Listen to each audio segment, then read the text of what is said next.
Well guys, it's Wednesdays, I've got my red on, that can only mean one thing. We're talking Donald Trump.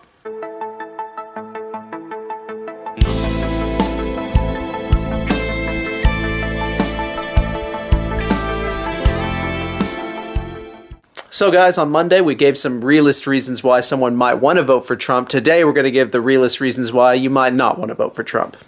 Okay, on to the negative reasons. These are the reasons why the realist would give why you should not vote for Donald Trump. And the first one is this. The international community, by and large, really does not have a favorable opinion towards Donald Trump. Now, Trump supporters out there, you might think, yeah, well, who cares about the international system, man? We're so sick of having to placate them.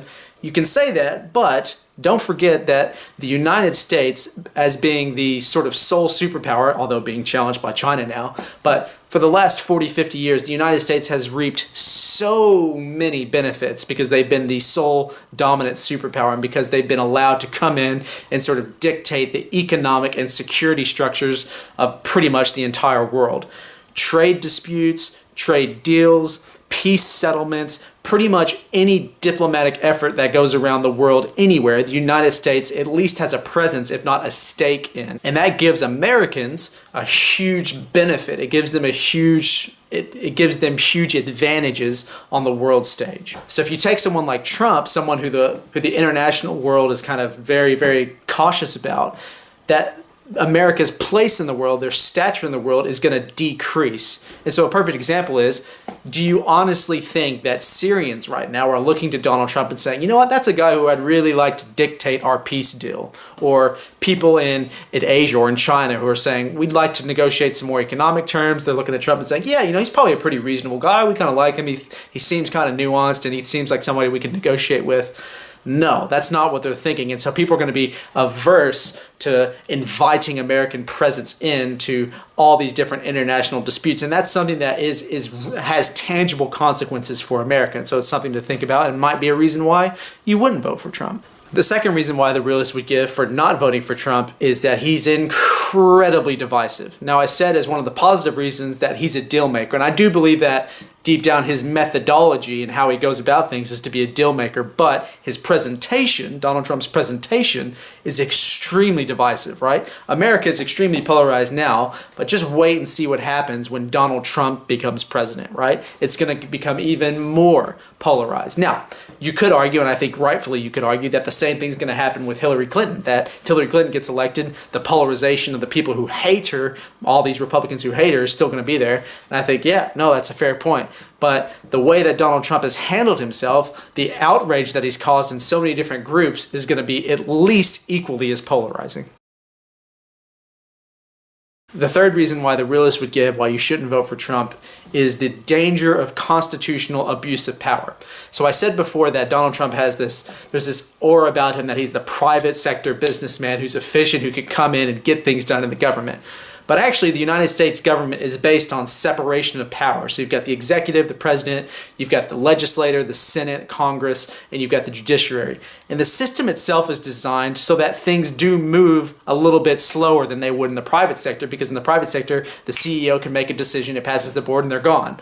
But in the public sector, you have all these different interests, and it's designed that way to make it harder, more difficult, more of a longer process to get things done. And the worry that people have is that Donald Trump will go in and use his executive authority past what is actually constitutionally accepted. Now, Trump supporters might say that Obama has overstepped his executive authority way too many times to count, and the realists would say, yeah, I agree, but that doesn't make it right that then Donald Trump would be able to do it. We need people who value the Constitution and the limits of the Constitution, and it's a real worry that Trump would be strong-arming the government in ways that aren't actually constitutionally appropriate. So the last reason why the realists would give why you might not want to vote for Donald Trump is this whole issue surrounding his temperament. So let's break this down and see if we can't get what people actually mean when they talk about temperament. So you've got people on the Democratic side and the Republican side saying that Donald Trump does not have the right temperament to be president. So what does that mean?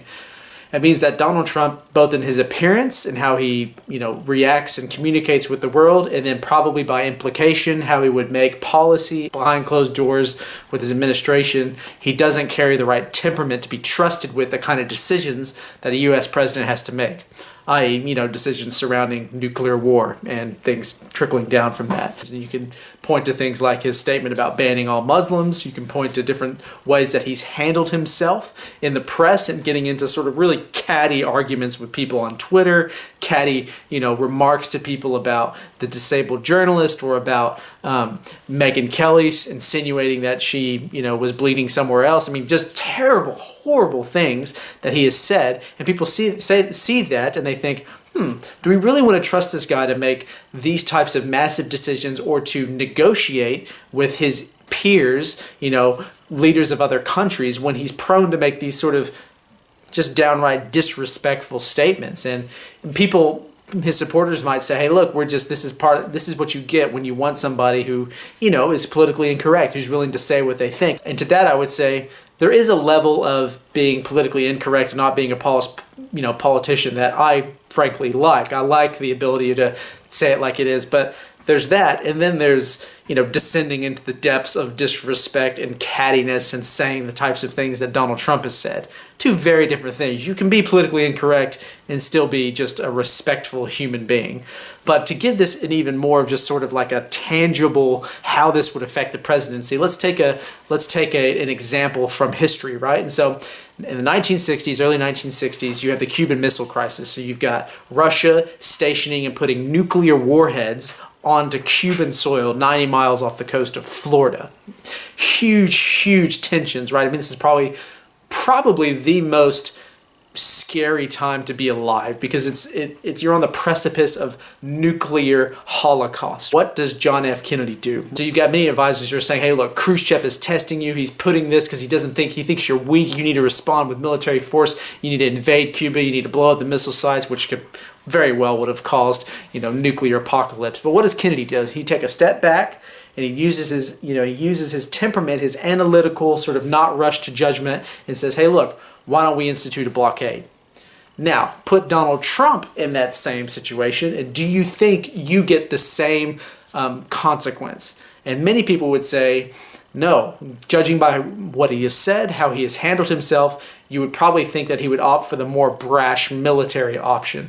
And so, for my money, at least for the realists, I would say thank God that Donald Trump wasn't president during the Cuban Missile Crisis and John F. Kennedy was, because who knows where we would be. And so that in a nutshell, in sort of a practical, tangible example, is why people think this temperament issue is so important. And so there you go. There are reasons why you should vote for Donald Trump. There are reasons why you shouldn't vote for Donald Trump. Ultimately, the last thing I'll say is he's the ultimate sort of risk candidate, right? If you believe in what he says, you think he's going to be the most amazing president. He's going to sort of rectify all the political corruption, everything that's wrong about the current political system. If you don't like Donald Trump, you think he is the terrible result of what has happened because of our corrupt political system. And so that's it, guys. Those are the reasons why you should vote for Trump. Those are reasons why you shouldn't vote for Trump. So much more you could say. I'm going to cap it there because I'm tired. I want to go take a nap. You're probably tired. You want to go look at other different videos and cat videos and stuff. But remember, reality always trumps ideology. And go out there and vote, people. Vote. Vote.